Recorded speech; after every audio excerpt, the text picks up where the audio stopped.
Hello everyone, Parth Verma in house today. He's like busting on LinkedIn in recent times, and he's doing great. And he's founder of the Valuation School. If you don't know him, he's related to financial modeling, investment banking, and valuations. I'll say like pro in this industry, and he has started valuation schools a couple of years back, and now he is mentoring and I don't know, mentoring or teaching, but just part a question from you on this.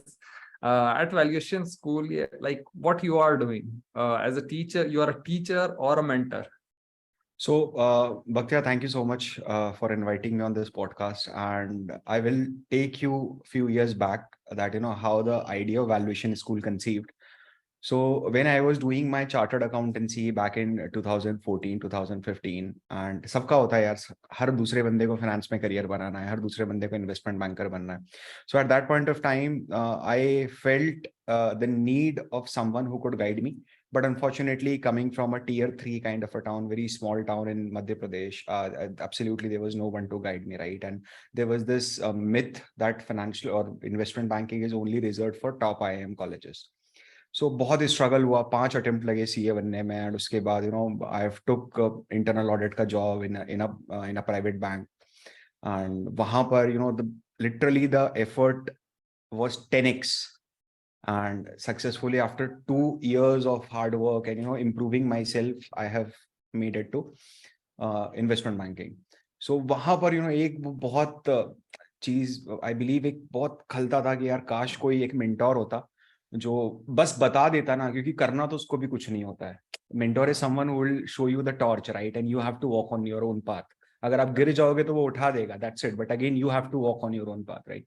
सो वो बहुत problem था, and उसी को लेके मैंने idea conceive करा कि यार जो चीज एटलीस्ट मेरे साथ हुई है ना, आई मेक श्योर दैट जितने लोगों को मैं हेल्प कर सकता हूँ मैं करूँ. And that's how the valuation school idea started. Coming back to your question that whether I am a teacher और a mentor, so I consider myself as a mentor.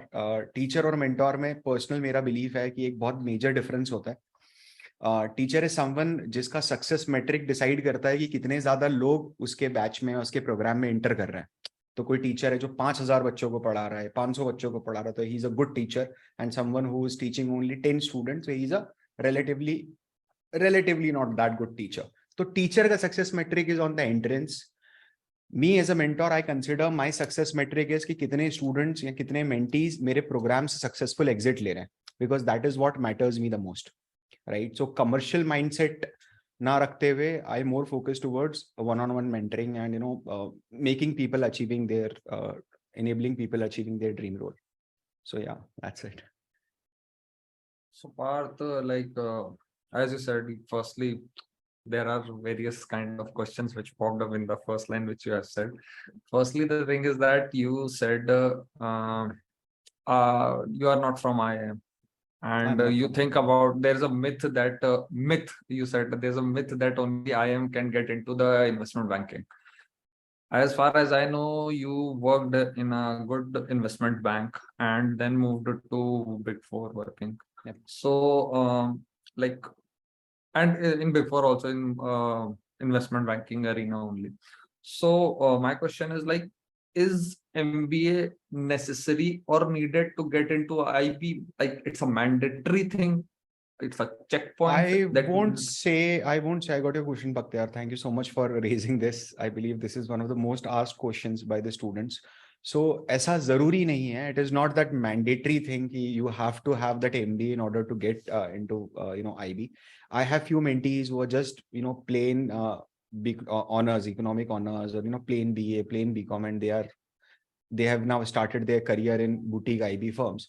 But there is this difference कि why IIMs or any core finance field for that matter, they give preference to MBAs, right? So there is this reason behind it. वो reason पता करना बहुत जरूरी है. उसका reason बहुत simple सा होता है कि MBA student अपने 2 साल के कॉलेज में पढ़ाई के अलावा बहुत कुछ करता है. ठीक है, he got that liberty कि वो जो पढ़ रहा है उसको वो actual में implement करता है. जैसे अच्छे MBA colleges जो होते हैं, आई am not talking about IIMs यार, IIM A B C में तो they don't even have that dream to go into investment banking. वो investment banking छोड़ के IIMs जाते हैं, तो उनकी तो मैं बात ही नहीं कर रहा हूँ. I'm talking about baby IIMs and other top 100 MBA colleges in India after that. वहां पर क्या होता है ना, मोस्टली कॉलेजेस में क्लब्स होते हैं. फिनेंस क्लब होगा, कंसल्टिंग क्लब होगा, इन्वेस्टमेंट बैंकिंग क्लब होगा, फाइनेंशियल मॉडलिंग क्लब होगा. तो they be part of that club. They are very very active. वो वीकेंड्स पे at least once in a week they meet, they discuss things, they work together. They participate in various case study competitions, various research related competitions. तो क्या होता है, एक बहुत solid और बहुत robust resume building होती है उसके कारण. I would say profile building होती है. Resume is just a piece of paper, is nothing else. तो जो लिख देगा वो हो जाएगा. But it build your character. And when a recruiter see that profile, right, he immediately find that individual as a right fit. Now just compare to someone who has done nothing except his study, his or her study. कि वो सिर्फ BCom किया है या सिर्फ CA किया है या सिर्फ सीएफए किया है एंड उसने उसके अलावा कुछ नहीं किया. ठीक है, तो वो होता है कि रिक्रूटर के पॉइंट ऑफ व्यू से बता रहा हूँ, I spoke with hundreds of them, कि वो उस बंदे को अपॉर्चुनिस्ट जैसा देखते हैं कि यार he just want to encash that opportunity, कि यार एक बार ट्राई करके देख लेना, इन्वेस्टमेंट बैंकिंग में हो गया तो ठीक, नहीं हुआ तो ठीक, right, something like that. So definitely, यार, even if you are a recruiter or anyone in the audience will be the recruiter, you will always prefer to go with the person who show that dedication for last 2 years, right? जिसपे आपको training पे कम time लगेगा, उसका learning curve बहुत fast achieve होगा. Because मेरे पास as a investment banker recruiter, मेरे पास I don't have the money constraint as such, right. I am in the business of money, it's a capitalist industry, तो पैसे का कंस्ट्रेंट ही नहीं है. It's just about getting the right person in. And that is the reason I believe that I don't think so कि MBA बहुत ज्यादा matter करता है एज अ डिग्री. बट हाँ, आप अगर स्किल सेट लेके आगे बढ़ते हो and if you have that zeal कि आपको बहुत अच्छा काम करना है और आप डे 1 से वो चीज काम कर, क्या होता है ना, स्टूडेंट इतना ज्यादा फोकस्ड हो जाता है अपने एग्जाम्स को लेके कि वो आगे अपनी लाइफ प्लान करना भूल जाता है. That how what to do after MBA, what to do after CFA, what to do after CA. ठीक है, तो वो चीज थोड़ा सा एक आई बिलीव वो बहुत पेन पॉइंट है स्टूडेंट्स का, basis my observation on thousands of students in last 4 years. Yep. मतलब आपका पॉइंट ये है, bookworms don't survive like that. If you are a only bookworm and you just mug it up and just throw it on the exam sheet and you said you got a rank, it won't help you because you don't have the right skill. See, rank might give you some sort of visibility in getting the first job कि okay, I am a ranker, ठीक है, तो वो बंदा at least consider करता है. But just if you are having an AIR, it won't guarantee you at the interview. I have seen people who have cracked the interview while competing with AIR and they were like third attempt pass out, fourth attempt pass out. I believe आपको at the end of the day skill table पे रखनी पड़ेगी interview पे. ठीक है, see, it's a zero sum game यार. It's a capitalist industry. You won't get anything for free. They are giving you money. You have to put something. आपको कुछ देना पड़ेगा टेबल पे. ठीक है, as a fresher I understand कोई expertise की रिक्वायरमेंट नहीं है, बट एटलीस्ट आपका इंक्लिनेशन तो शो करो, बेसिक्स तो आप पढ़ो. I believe that is the most important. Yup, attempt पे आते हैं थोड़ी देर में. आपने you said about CFA also, कि CFA, CA. So CFA वाला point is that like people call it MBA finance, and and also like MBA finance is expensive affair. 15-20 lakhs is nowhere. But at the same time, CFA is something like mini MBA or mini MBA in finance, which you call, and it costs around only 5 to 6 lakhs. So what you'll say, like going for MBA in finance and going for CFA, which one you will prefer or which one you will advise? See, I have seen people who are doing CFA while they are in MBA colleges, and even in top MBA colleges also. मतलब IMABC के भी कुछ mentees हैं मेरे, those who are pursuing CFA. So just keep that MBA aside. I believe I have adequately answered upon that. अगर मैं सिर्फ CFA की बात करता हूँ, तो what I want to convey one thing to everyone who is listening. If you have decided कि मेरे को finance में career बनाना है, ठीक है, मतलब वो एक internal motivated हो आप, internally if you are motivated, तो why you are not going for the highest degree in finance? See, क्या होगा ना, लॉन्ग रन में, शॉर्ट रन में it might not be that beneficial. I am not saying कि it's a magic wand कि तुमने CFA level 2 level 3 clear कर दिया तो घर आ जाएंगे रिक्रूट करने के लिए, ऐसा नहीं है. It's not like that. But at least long run में क्या होता है ना, 10 years down the line, and just think it in a very pragmatic manner, 10 years down the line, 15 years down the line, when you are competing with a particular position, right, and you're competing with one of your colleague, and both of you has the similar education, similar experience, right, similar working skills, similar knowledge, he will get that position just because he's an CFA. He's a CFA, right? Head of research है जैसा, ठीक है, head of investment banking. Every organization want यार कि मेरा जो head of research हो, मेरा head of investment banking हो, मेरा head of valuation हो, he has that accredited degree which is known worldwide. तो उस टाइम पर क्या होता है ना, when you realize at that point of time in your career, after 5 years, after 6 years, after 10 years, it will hit you very hard. And at that point of time, you won't be in that position to do CFA. I know a lot of people who are doing CFA in their 40s, mid 40s, late 40s. But learn from them ना. It's better to learn from them. So I always believe कि अगर आपको long run में अगर आपने सोचा हुआ है कि नहीं मेरे को करियर इसी में बनाना है, मेरे को इन्वेस्टमेंट बैंकिंग में ही ग्रो होना है आगे तक, मेरा प्रोजेक्शन करियर ट्रैजेक्टरी यही रहेगा, तो I believe there is no point in skipping CFA. Sooner और later you have to do it, just do it. अगर just in case I understand बहुत एक्सपेंसिव प्रोग्राम है, because it's the exam fees which hurts the most, right? If you just somehow you're not able to make it, so again you have to pay that $900,000. So do it while doing your job, because initially when the CFA curriculum comes, right, when they launched it, the idea was that it is for working professional. तो उसका structure ही वैसा है. Like CA is not meant for working professional. You need that full time effort कि वो 8-10-15 घंटे आपको पढ़ना ही पड़ेगा. But CFA में it's not like that. You can manage it very easily. I've seen a lot of people. So there is no point in skipping CFA in long run. Okay, so CFA is done, but investment banking, as you said, is some capitalist industry, or like Yeah, it is. money is lot of there, and people go Absolutely. for money. People go for money. Frankly, Yeah. like experience is a different thing, but money is separate. So coming back to like on that point, what salary a fresher can expect when it jumps into this investment banking? क्योंकि भाई हर कोई अपने आप को जिंदगी ना मिलेगी दोबारा का ऋतिक रोशन समझ लेता, कहता है 1 करोड़ का पैकेज तो मैं न्यू निकालूंगा, न्यू 1 करोड़ का पैकेज तो न्यू आएगा. सो क्या एक सैलरी लेवल रहता है? क्योंकि भाई यहाँ एक्सपेक्टेशन लोगों की, जो कॉलेज ग्रेड्स होते हैं उनकी एक्सपेक्टेशन कुछ आसमान में अलग निकल जाती है, एंड उसको काउंट डाउन करना पड़ता है कभी कभी. सो व्हाट आर द नहीं, नंबर्स? एक्चुअली प्रॉब्लम क्या होती है ना यार, वो मीडिया का फैलाया हुआ हायम है. ऑनेस्टली आप IIMs में भी देखोगे तो hardly less than 0.5% people get that kind of package, even in IIM Ahmedabad. ठीक है, कि किसी की 1 करोड़ की सैलरी लग गई, मतलब very few people in the batch of 800-900 people, right? Even आप CAs में देखोगे जहां पर कैंपस होते हैं प्रॉपर, CFA में तो कैंपस होता नहीं है. CAs में देखोगे तो CA में भी यार कोई एक बंदा होता है जिसका इंटरनेशनल प्लेसमेंट हो गया 60-70 लाख पे. ये थोड़ा सा हाइप है, आई बिलीव इसको थोड़ा सा टोन डाउन करना चाहिए. बिकॉज अगर स्टूडेंट ये सोच के अप्रोच कर रहा है कि मेरा 1 करोड़ का पैकेज आज ही लग जाएगा, तो वो तो होने से रहा. आप ऐसा क्या, मैंने वही बोला ना, इट्स अ कैपिटलिस्ट इंडस्ट्री. वो गिव एंड टेक रिलेशनशिप होती है थ्रू आउट द ईयर. वहां इमोशंस प्ले नहीं करेंगे. If you are not good enough, they will show you the door. We have seen what is happening in अभी recently, right? Goldman ने fire करा है, everyone is, there is layoff everywhere. तो वो चीज है कि if they will give you 1 crore rupees, no doubt about it, वो फ्रेशर को दे देंगे. लेकिन उसके अगेंस्ट में are you able to create that kind of value, वो चीज आपको समझनी पड़ेगी.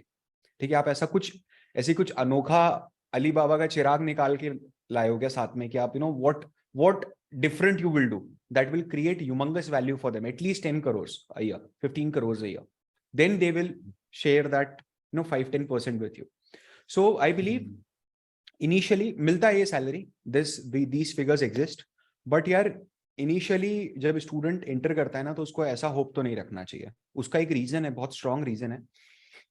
अगर मैं कोर फाइनेंस करियर की बात करता हूँ, not restricting towards only investment banking और इक्विटी रिसर्च, तो एक चीज देख यार, ये बहुत है ना, it's a very high demand and high supply kind of a field.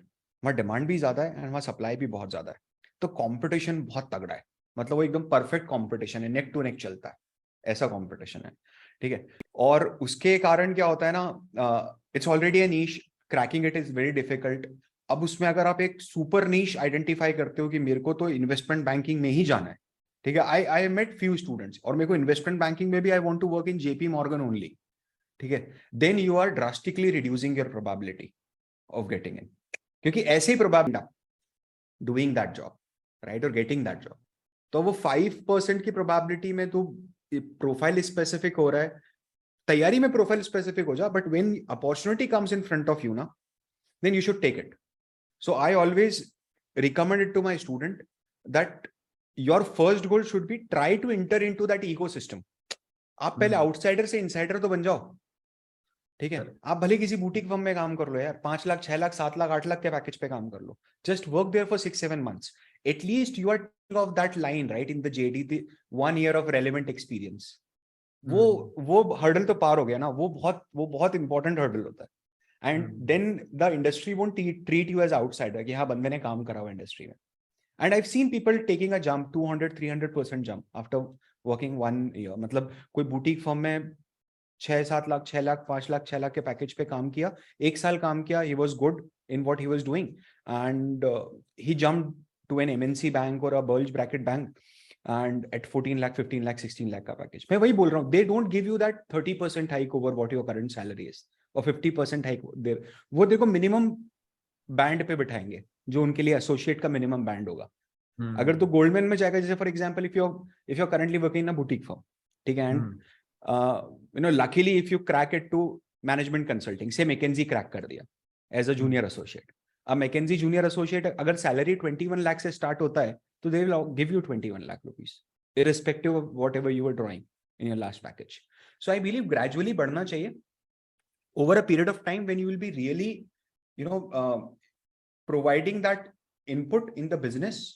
ठीक है, आप बिजनेस लेके आ रहे हो, आप धंधा लेके आ रहे हो यार, तूने अगर किसी इन्वेस्टमेंट फर्म को, किसी इन्वेस्टमेंट बैंक को 500 करोड़ रुपए का कमीशन कमा के दिया, ठीक है, तो 1% क्यों नहीं शेयर करेगा यार?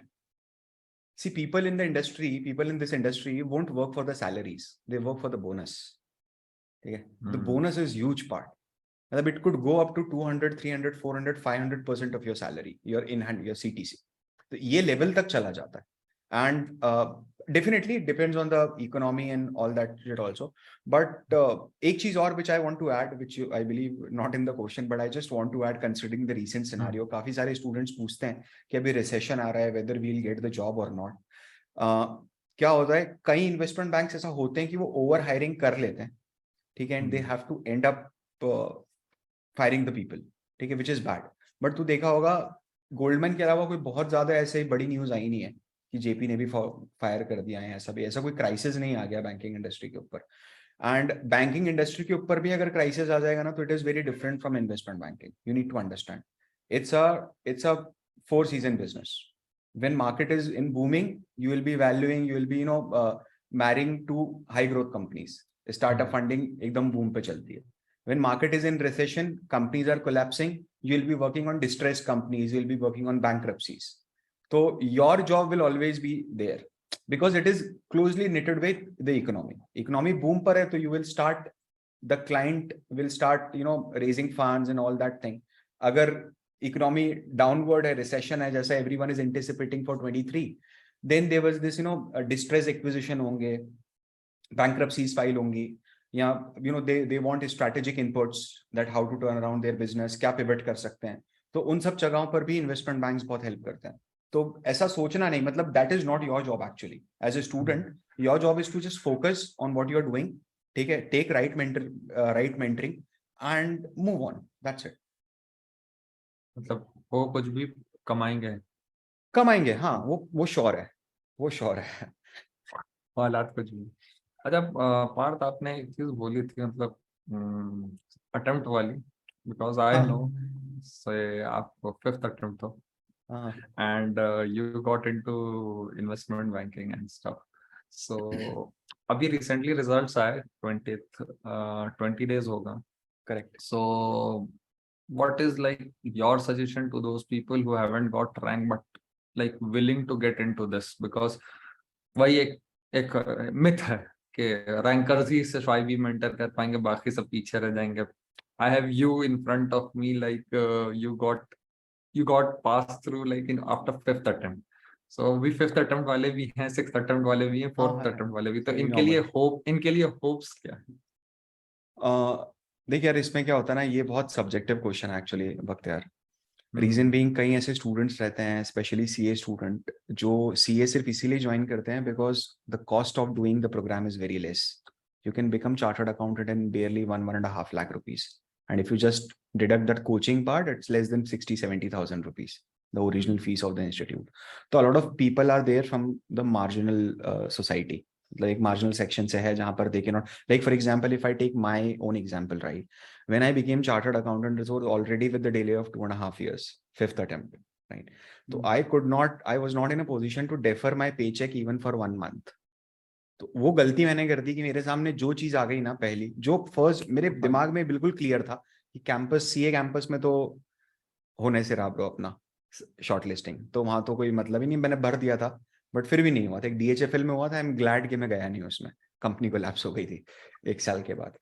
ठीक है, तो मेरे सामने जो भी ऑफ कैंपस की फर्स्ट अपॉर्चुनिटी आई ना, मैंने वो ग्रैब कर ली थी, and that was internal audit in yes bank. Okay, for first 6 months तो I was on cloud 9.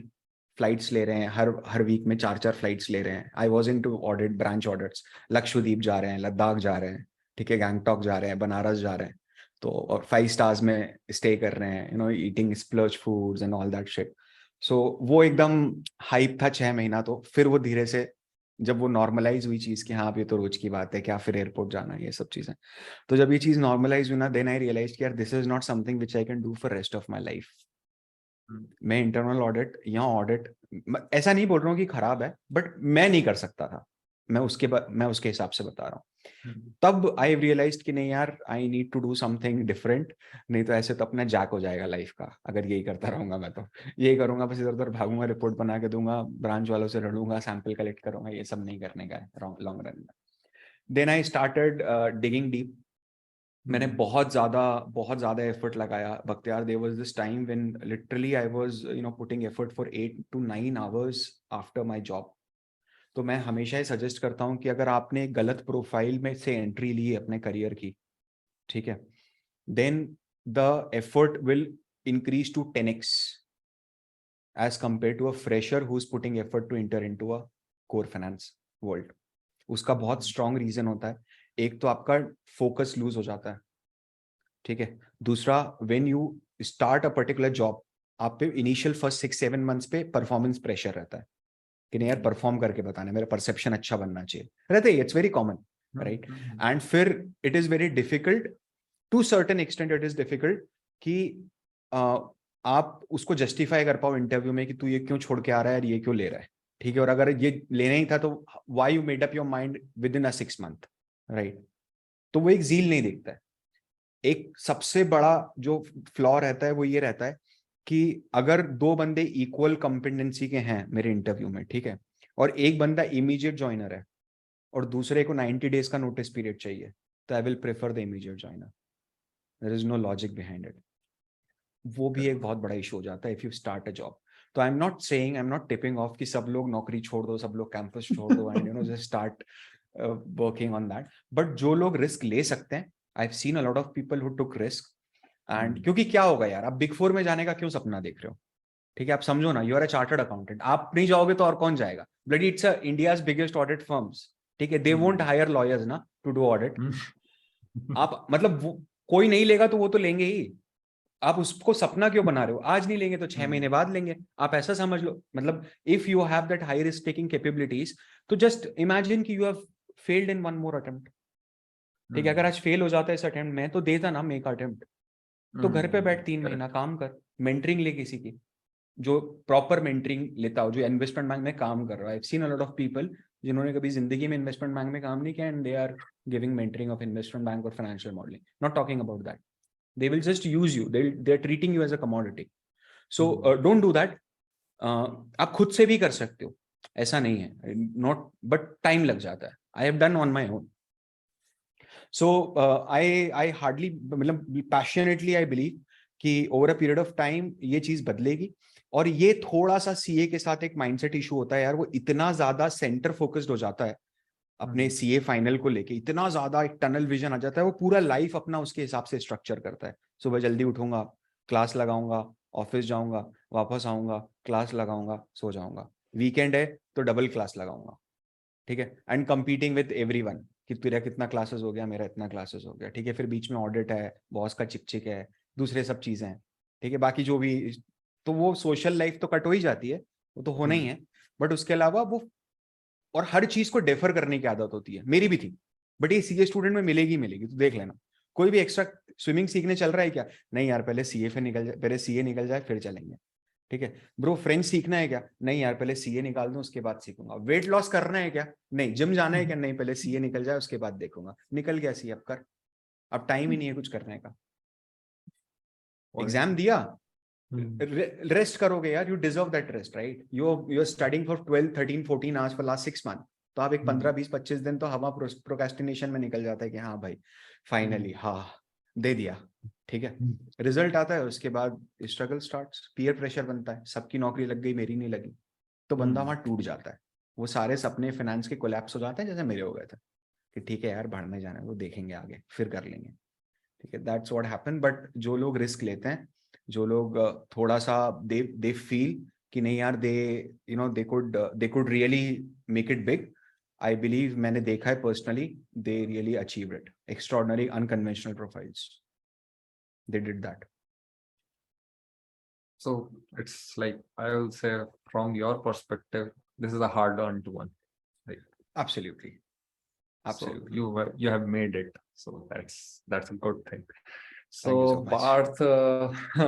Parth, thank you so much for coming today, and like looking forward for one more maybe episode with you in future. Absolutely. Because I'll be more than fortunate. yeah. So thank you so much, Parth, and Yep. thank you everyone. Bye. Bye bye.